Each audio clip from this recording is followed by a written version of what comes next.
Hey guys, welcome back to our channel. And today we're gonna solve some of the program from over here to up to 10 maybe. So let's see how much we can finish today. So we're gonna solve this program using function procedure and sub procedure, writing a QBASIC program by writing a QBASIC program. All right. So let me start the QBASIC.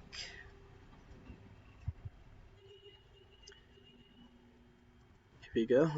No, thank you. So let's see the first program to convert Celsius temperature scale into Fahrenheit scale. So let's do this one by using sub procedure first. Okay, so REM. So remember the remarks. Do Fahrenheit temperature, convert Celsius temperature into Fahrenheit scale, right? So I'm just gonna delete all of this remaining part, Fahrenheit temperature. Okay, so first of all, let's create a sub procedure. Declare sub convert, and then we need to pass the value. So convert Celsius, so we're going to take the value of Celsius from the user and then convert it by using the sub procedure and display it over here inside the sub procedure, and that's it, right? CLS input ent ent enter Celsius temp equal to, and then C, and I just need to call this convert sub procedure and pass the C value and in, that's it.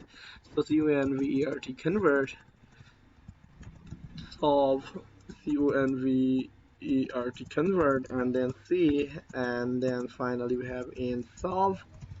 Okay, so formula, we need the formula over here. As you can see, C is equal to 10 F, F minus 32 divided by 180, 180 into 100. So this is going to be like this thing gonna calculate, I mean multiply over here, right? So let's do that one. So F is equal to C, well, bracket open, C minus 32 into 100 divided by 180, and then we just need to print F Fahrenheit for night temp equal to, and simply F, and that's it. So let's just quickly run this one.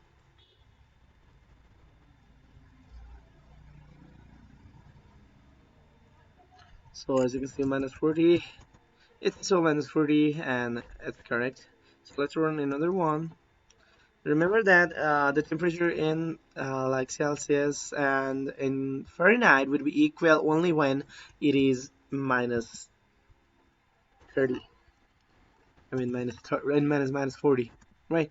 So other than that, it's gonna work pretty much fine. So this is how you convert the Celsius to the Fahrenheit, and this is by doing the sub procedure method. So if you guys want to do this by using the what do you call it, like, so this one is like by using sub procedure method, right? So now let's do it by using the function procedure. So declare functi function. So this one's gonna be also the same thing, but over here f is equal to this one, because I'm gonna make this functi function which can return and value and with a number. So since I'm not writing any dollar over here, it can return the what value, like a numerical value over here, and to return the value we simply use to write like convert equals f. So this is it, guys, and then we're gonna print it down over here. So the print function, I mean the print statement over here, I'm just copying this from this statement to here, and then convert equals f. So this would work. Like, first of all, we're gonna declare the function like this, and we take the value similar to the sub procedure method. On function procedure, it can like return the value so into the main program. So we are actually passing the value of c to the convert function, and then whatever it returns, we are actually assigning it to the f, and then printing the value like this one should work. All right, so let's just run this one. So let's see, 50, and this is 10. So let's see the minus 50, minus 40. This is also so the minus 40, right? So let's see, minus 40 out of 40. So minus 40 equal to minus 40. Perfect. So this is how you convert the Celsius into the like Fahrenheit by using function procedure. All right, so this one is really easy, and this is gonna be also easy one. Let's do this one. So to calculate the calculate the Nepali rupee into Indian currency. Similarly, we can do the ECLR declare as if we solve CON VER to convert, and this is going to be n as in Nepali rupees, and we need to convert that in Indian rupees. All right, CLS INPUT input, then enter and EPL Nepali RUPEE rupee, and then like this, and I'm gonna go with the N over here and CL calls UNVER to convert, and then N, and then END after that SUV solve CONVER to convert, and then N. So remember that I is gonna be like N into 1.6 times, since the we have the condition like 100 rupees IC is equal to 160 rupees Nepali currency. So we're gonna do like that in SUV subprocedure. Remember to display the value inside the subprocedure, as subprocedure cannot return the value to the main program.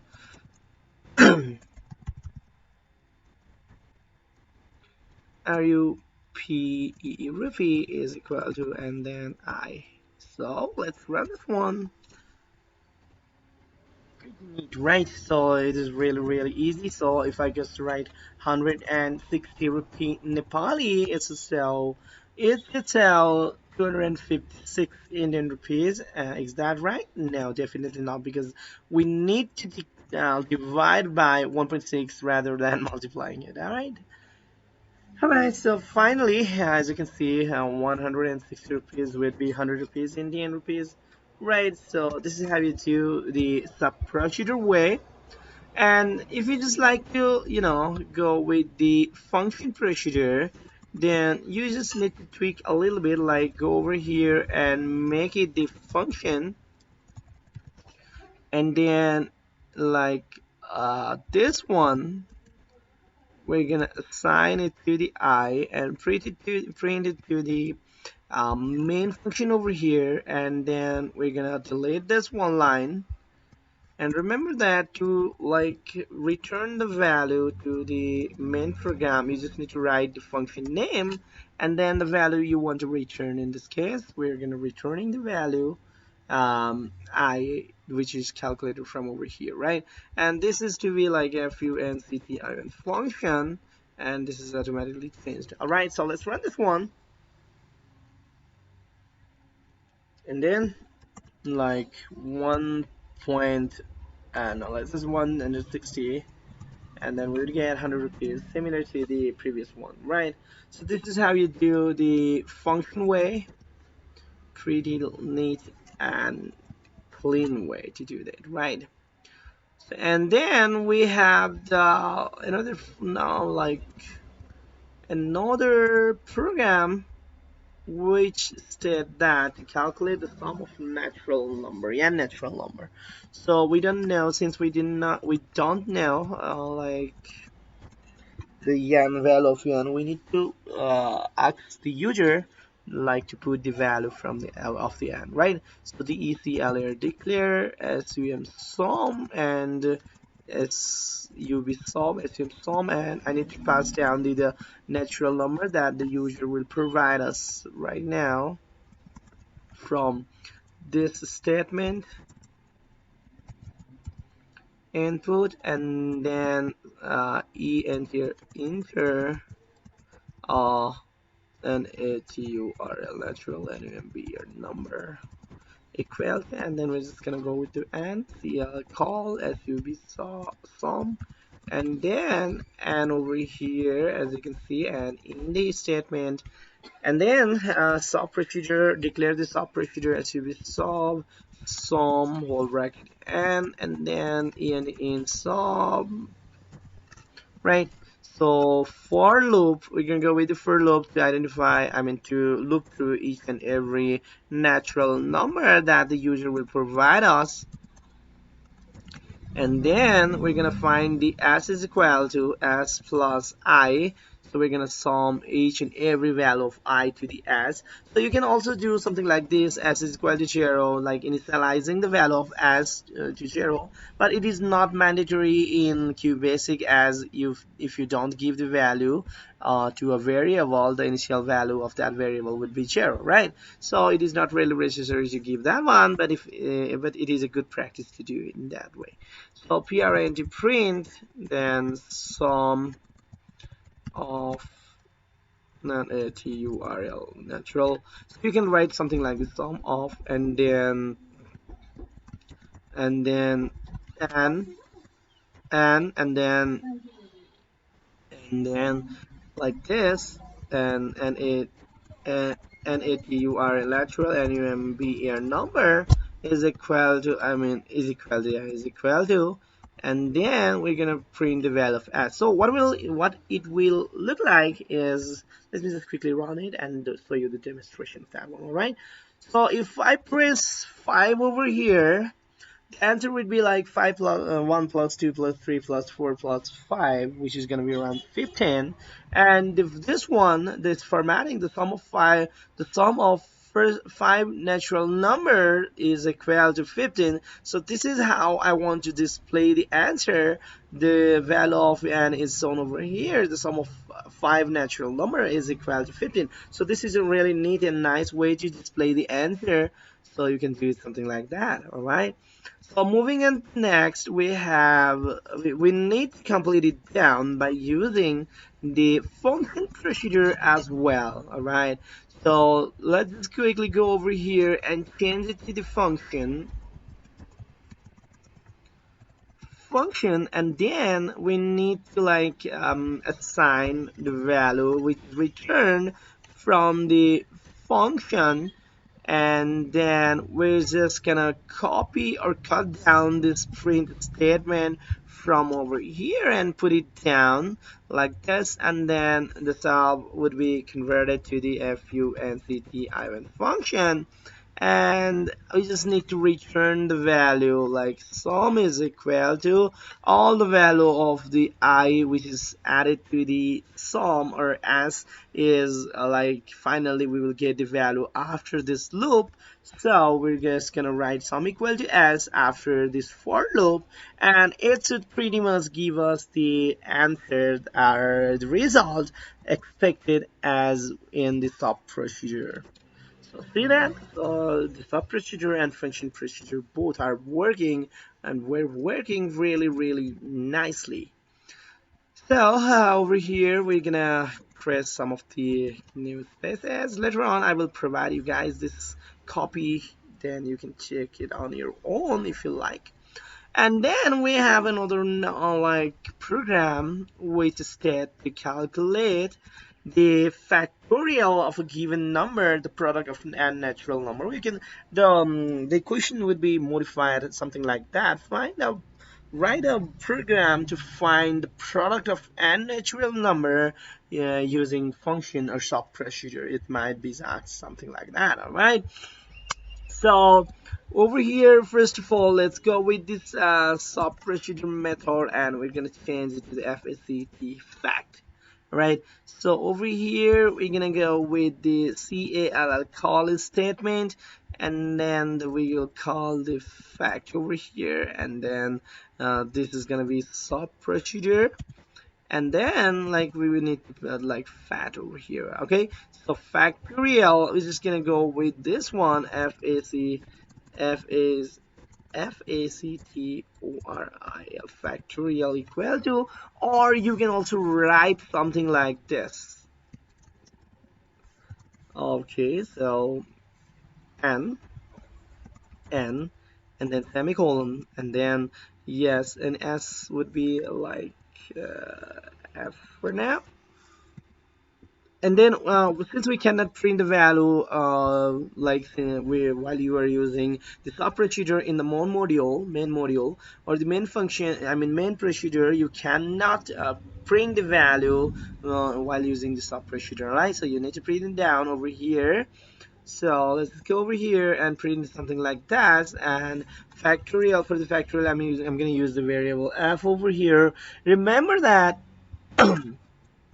the factorial is nothing but product of the natural number. So if the user write 5, then the factorial of 5 would be 1 into 2 into 3 into 4 and into 5. So you need to calculate the product of each and individual number with that number, So let's see. F is equal to f into n, right? No I. Oh, the problem that we will face over here is like the product or multiplication between the 0 and I would be always 0. So no matter what you give the value of n, it will still show the 0. So in order to solve this problem, first of all, we need to assign the value of f to 1, and then only then the value of the factorial will be calculated easily. So let's run this one and let's see the output. First of all, it is asking to enter the n value of the n or natural number. So we're gonna go with the 5. Remember that 1 into 2 into 3 into 4 into 5 gonna be the like um, gonna be the answer of the 5 factorial. So let's run this one, and it's so 5 factorial is equal to 120, because 1 into 2 into 3 into 4 into 5 is actually 120. So that's perfect. All right. This is how you do by using the sub procedure method. For now, we're gonna go with the function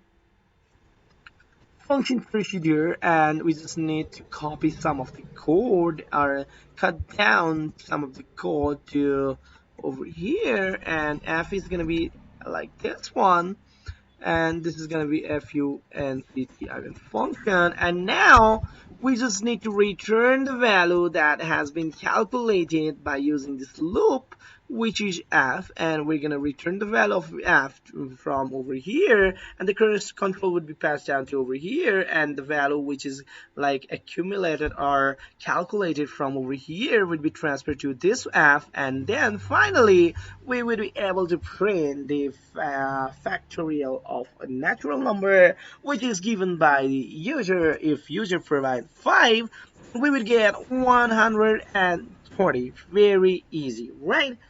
So this is how we calculate the factorial by using function procedure. Okay, so let me just quickly copy this code over here, and then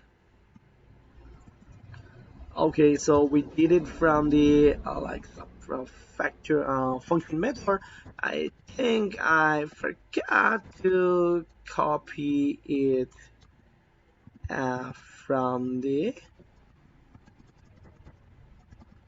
okay, guys, so let me just quickly write that code. Okay, f equals to f into I, and then I'm gonna need to put it like this one into the value of 1. Okay, so here we go. I'm gonna paste it over here.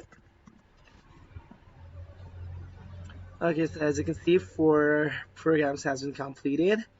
Now to calculate the average of the 3 number by using sub procedure and function procedure. So let's go over here and change it down to the equation that we were actually trying to solve, like this. So sub procedure average, and we need to pass down like 3 variables over here. So First of all, we need to take the value of A and B and C from the user, and then we can finally calculate the value of the average. So let's write over here to ask the user to provide us with the three numbers A and B and C. So you can write enter three numbers, three numbers like this one, A comma B comma C, right? And then we can simply call the sub procedure over here like that, look like this, and that is it. So after that, we're gonna go and over here and copy this line of code and paste it down. So in order to find this average, first of all, we need to find this sum, which is A plus B plus C, and then average is equal to sum divided by 3, because there are three numbers, so average is going to be sum of that numbers divided by 3, right? So unfortunately, it won't allow us to calculate it down over here. So what we can do, I'm so sorry, I don't like this is the function procedure. So we just need to like print it down here and the print. Okay, so AVZ, or let's just write AVZ, all right? So let's just write AVZ is equal to sum by 3, or you can simply write bracket over here and find out the average like this one. You don't need to really write down this sum as well, like this. So that's that look like gonna be like this one, right? So you can calculate it down like this one and then print the value of average. AVERAZ average is equal to and AVZ. Do not provide the name average over here as well, because we are using the average word as the sub procedure and you cannot use it for variable purpose. All right, so this is how you convert it down. So let's just run it out and let's see the output. So provide us with the three numbers. I'm gonna go with the easy ones, so that would be easier for us to calculate, right? So 5 plus 6 plus 4 is gonna be around 15, I guess. So yeah, the sum is 15, but it is divided when it is divided by 3. Then you would get 15 divided by 3, which is 5. Okay, so this is how you get this soft procedure handle the average. Alright, so let me just quickly copy this line of code to our Word, and then we would come back over here again and do it by using the function. Okay, so function over here, again with the function over here, and then AVZ is gonna be like this one over here, and we will not gonna print it down inside the function, rather than we print it down to the main program. And then we just need to return the value. So you can usually use something like this, and you don't even need to use the variable over here, right? Very neat programming. So let's just run this one and check it out. Alright, so 4, 5, and 6, and we would get the still same results, because 15 divided by 3 would still be 3, but this time we were using, 15 divided by 3 is 5, and this time we are using function in order to solve our problem. Okay, so let me just quickly copy this line of code and go to the word processing software and paste it down over here. Now the problem goes a little bit tough. So over here, I'm gonna print it down. So finally, string. So we need to find the longest string among three strings. So we need to find which one is the longest one. Between like those three strings, right? So first of all, we need to like declare sub procedure. I'm gonna go with the COMPAIR, compare or COMPARE. So COMPARE or AIR. Which one is it? Can you guess? Just give me a second. Okay. So just let me just quickly check it. All right.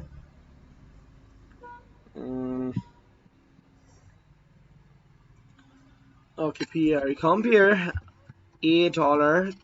So this time we'll go with the string, so that's why we're writing dollar over here and then another dollar. So we're gonna take three values, three string variables, and then we're gonna calculate the length of the string, and then we will figure it out which one is the largest one. All right, so let's move on.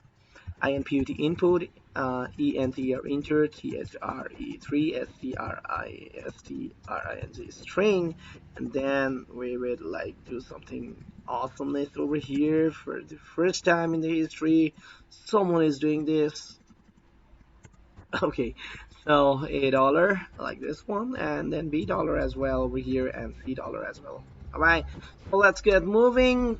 CAL call COMPR computer, and then $A, comma $B, and then $C, and then we're gonna hit the enter and simply put the in the statement over here, right?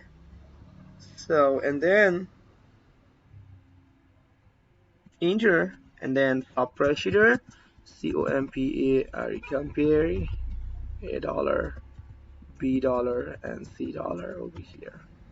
And then we're just gonna in the statement, right? All good.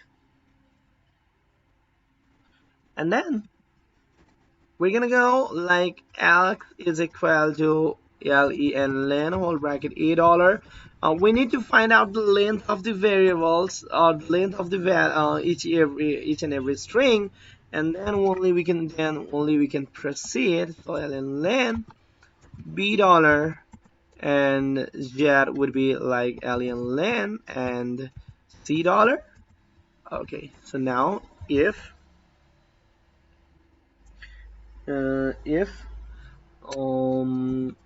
x is greater than y and x is greater than z, then obviously the largest string is like, let us write something like this. All right, so largest, or what is the longest? Okay, longest, longest dollar is gonna be $8, right? So $8 is gonna be the longest, else if, so we're just gonna copy this line of code over here and paste it down.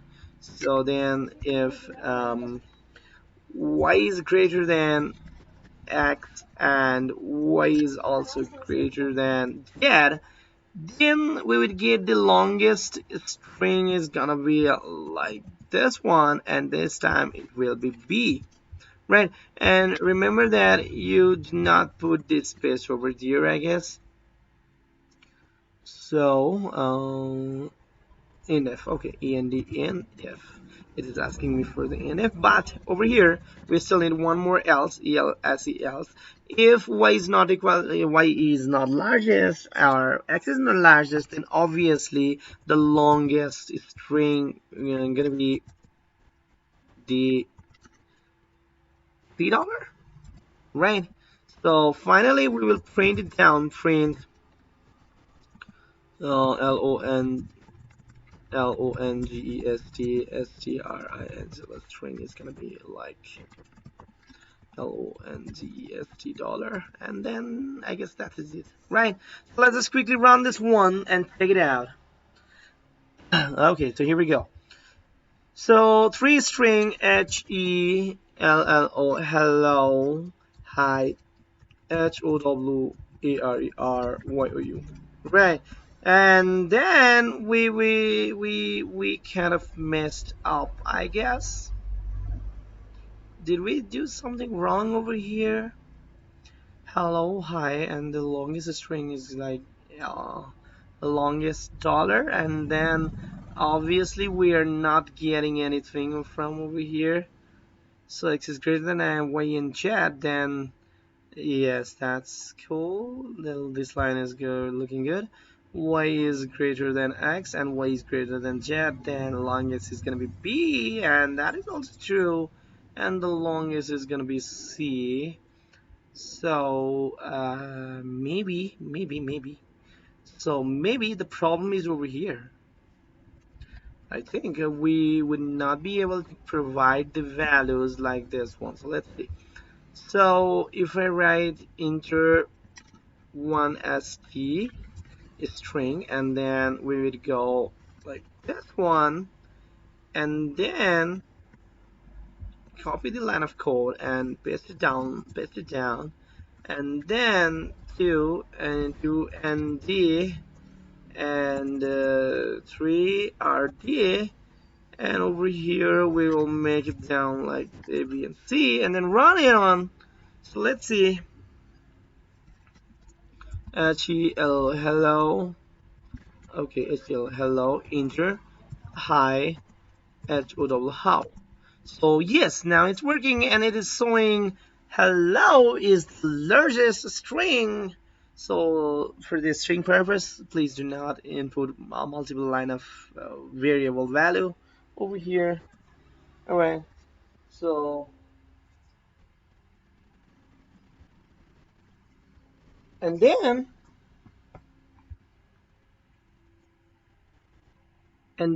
we're gonna go over here,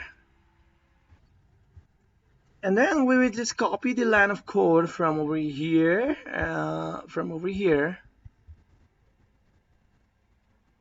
to here, and then go over here, and then paste it down, and then go over here. Now let's just do it by using the function procedure. So sub procedure over here, function function compare, and then over here we will receive the value of the longest dollar from over here to the this one. Okay, so remember that since this is a function which will return us the string value, that's why we're gonna put it like this. Okay, so function function which will return the string value. So longest, and then over here we just need to cut it down. Okay, so yeah, and compare dollar is equal to longest dollar, and then we're just gonna print it over here at the main function, and this would pretty much work as the same one before. So let's see. HIHELLO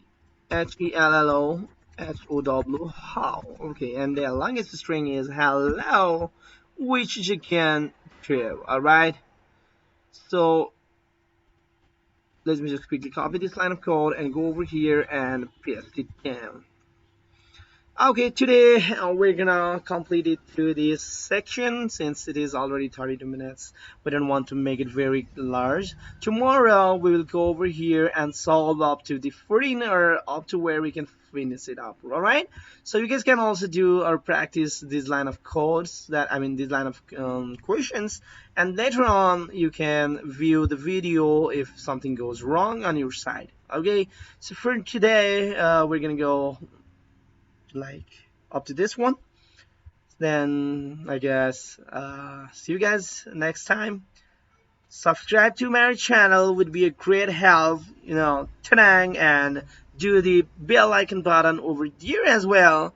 And thank you so much guys, have a nice day. Bye bye, see you guys tomorrow, same time, same channel. Bye bye.